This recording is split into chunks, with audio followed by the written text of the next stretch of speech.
What are you white knuckling right now? You know white knuckling, you know that phrase? It just means what are you holding on to so tight that your knuckles are white? And I can't tell you the number of things I've done this to in my life. I mean, I've done this with my future, with my career, with my finances, with a relationship, just something God's telling me to do, but I'm not sure I want to do it. A faith that cannot be tested cannot be trusted. I want you to write that down. You can take a picture of that. I want you to ponder this.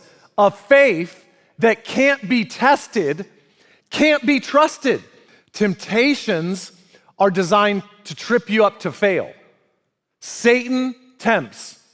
Satan tempts with all sorts of things, whether it's money or dishonesty or infidelity or gambling or whatever your vice might be. Satan's going to test you in it. And tempt. He tempts all the time. What's a test? It's very different.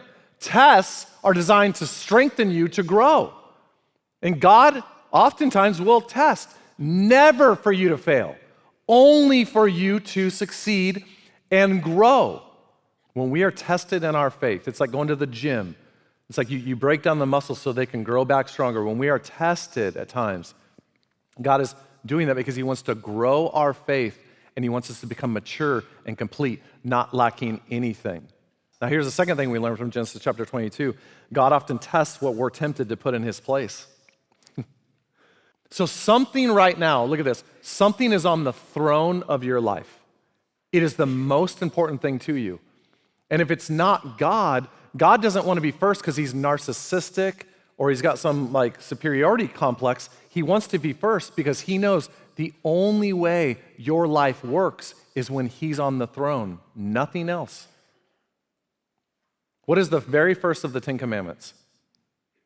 You shall have no other God before me. Do you think we ever get to the point where we grasp hold of something so tightly that we love that thing more than God himself? Of course. And it's destructive in our lives. Anything you release to God, his provision will always be better.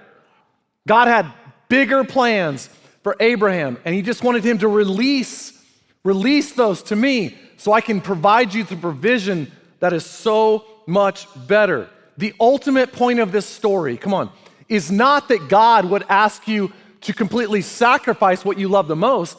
The ultimate point of the story is that if he did, would you trust him that there's more provision on the other side of that release? But do you understand? God's provision is better. So what are you holding on to that God's going to call you to release? You can't catch God's blessings with closed fists. You got to open them up and release. So a faith that can't be tested, it can't be trusted.